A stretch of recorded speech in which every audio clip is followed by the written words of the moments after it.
Hello అందరూ ఎలా ఉన్నారు? నేనైతే చాలా బాగున్నానండి.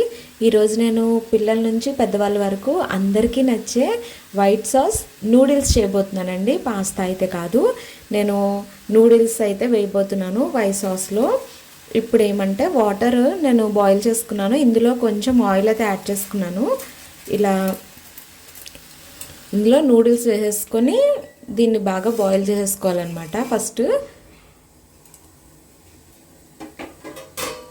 కొంచెం సాల్ట్ కూడా యాడ్ చేసుకుంటానండి. ఆయిల్ కూడా కొంచెం యాడ్ చేశాను, చాలా అంటే చాలా తక్కువ యాడ్ చేస్తాను. చాలా టేస్టీగా ఉంటుంది. కొత్త టేస్ట్ కావాలి అనుకునే వాళ్ళకి ఇలాంటి ఫుడ్లు పెడితే కనుక పిల్లలకి చాలా బాగా ఎంజాయ్ చేస్తారనమాట. బయట మనం రెస్టారెంట్లో ఇంకా స్ట్రీట్ ఫుడ్ దగ్గర తినిపించాలంటే రెస్టారెంట్లో అయితే కాస్ట్ ఎక్కువ ఉంటుంది. స్ట్రీట్ ఫుడ్ అంటే ఏం యూజ్ చేస్తారు, ఎలా చేస్తారు అనేది మనకు ఐడియా ఉండదు. కాబట్టి ఇలానే హెల్తీగా మనం ఇంట్లో చేసుకుంటే చాలా బాగుంటుందండి. టేస్టీగా ప్రిపేర్ చేసి పిల్లలకైతే పెట్టేయచ్చు అనమాట. ఇప్పుడు మనం నూడిల్స్ ఉడికినాయో లేదో చూద్దామండి. ఇలా తీసుకొని జస్ట్ మనం రైస్ చెక్ చేసినట్టే ఇలా అంటే విరిగాయంటే నూడిల్స్ ఉడికిపోయినట్టు అనమాట.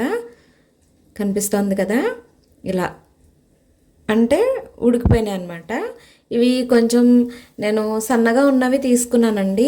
ఇవైతే కొంచెం తినడానికి బాగుంటుంది. బయట స్ట్రీట్ మీద అందరూ కూడా చాలా లావుగా ఉండే నూడిల్స్ యూస్ చేస్తారు కదా, నేనైతే ఇలా ఉంటే బాగుంటుందని చెప్పి ఇవైతే తీసుకున్నాను. మీ చాయిస్, మీకు ఏవైనా తీసుకోవచ్చు. దీన్ని ఇప్పుడు స్ట్రెయిన్ చేసేస్తానండి. స్ట్రెయిన్ చేసేసి నూడిల్స్కి ఆయిల్ అప్లై చేసుకొని ఉంచుతాను అనమాట.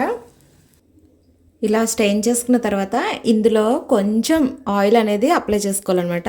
ఎక్కువ అవసరం లేదండి.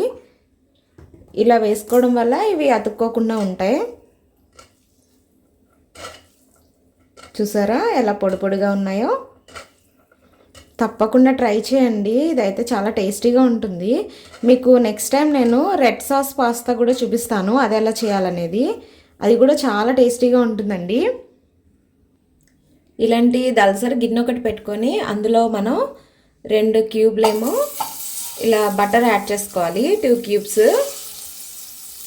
ఇది మంచిగా ఇలా మెల్ట్ అయిన తర్వాత నేనైతే ఇందులో 1 స్పూను మైదా యాడ్ చేస్తున్నానండి. మీ చాయిస్, మీకు ఎంత కావాలంటే గ్రేవీ ఎంతవరకు కావాలి అనుకుంటే మీరు అలా యాడ్ చేసుకోవచ్చు అనమాట.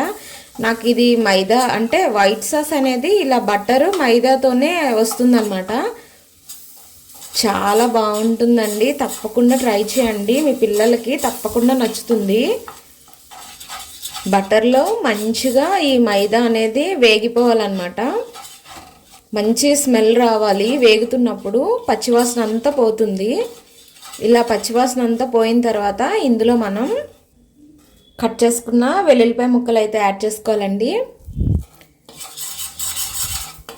ఇది మనం బటర్ యాడ్ చేసుకునేటప్పుడు కూడా వేయించుకోవచ్చు.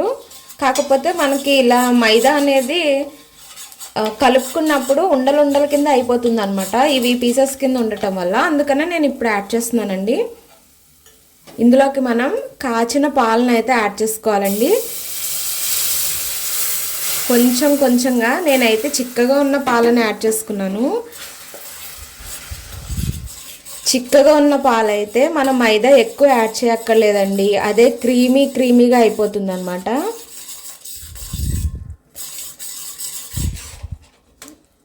నాకు ఇంకొంచెం కావాలి. మీకు సాస్ ఎంత కావాలి అనే దాన్ని బట్టి మీరు పాలను యాడ్ చేసుకోవాలండి. వైట్ సాస్ అంటే మరేమీ లేదు, ఇదే వైట్ సాస్ అనమాట. ఇది కొంచెం దగ్గరికి పడితే వైట్ సాస్ రెడీ అయిపోయినట్టే. ఇందులో మనం కావాల్సిన వెజిటేబుల్స్ అన్నీ యాడ్ చేసుకోవచ్చు అండి. నేను ఇందులో ఎక్కువగా వెజిటేబుల్స్ ఏం వేయట్లేదు. స్వీట్ కార్న్ ఒకటి వేసుకుంటున్నాను అండి, నాకు స్వీట్ కార్న్ అంటే చాలా ఇష్టము. అవి కొంచెం యాడ్ చేసుకుంటున్నాను. నేను ఫ్రోజన్ స్వీట్ కార్న్స్ అయితే యాడ్ చేసుకుంటున్నానండి. మీ దగ్గర ఒలుచుకున్నవి ఉంటే అవైనా యాడ్ చేసుకోవచ్చు. కొంచెం సరిపోతుంది నాకు.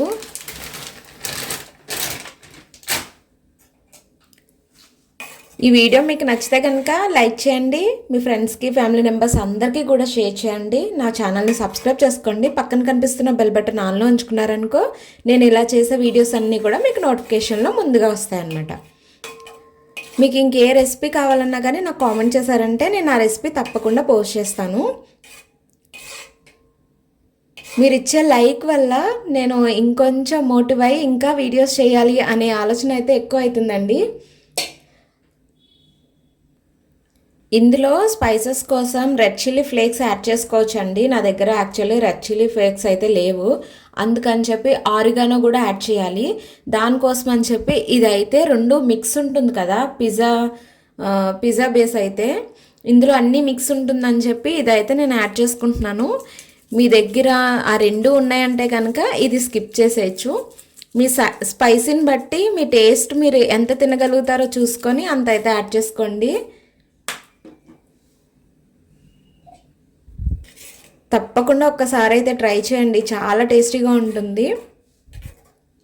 దీన్ని ఇలా నిదానంగా సిమ్లో పెట్టుకొని మనము దగ్గరికి సాస్ కింద తిక్కుగా అయ్యేటట్టు చేసుకోవాలన్నమాట. ఇందులో టేస్ట్కి తగ్గ సాల్ట్ కూడా యాడ్ చేసుకోవాలండి, నేను ఆల్రెడీ యాడ్ చేశాను.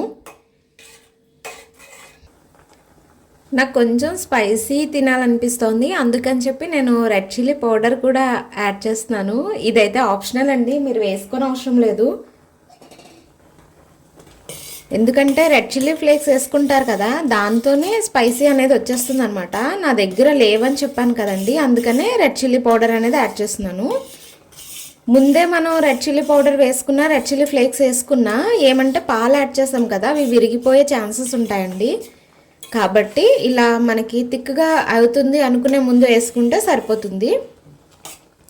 చూసారు కదా ఎంత మంచిగా రెడీ అవుతుందో, క్రీమీగా ఉందండి.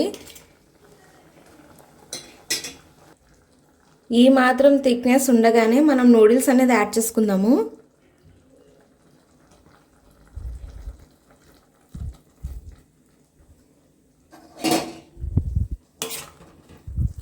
మంచిగా అయితే కలిపేసుకోవాలండి.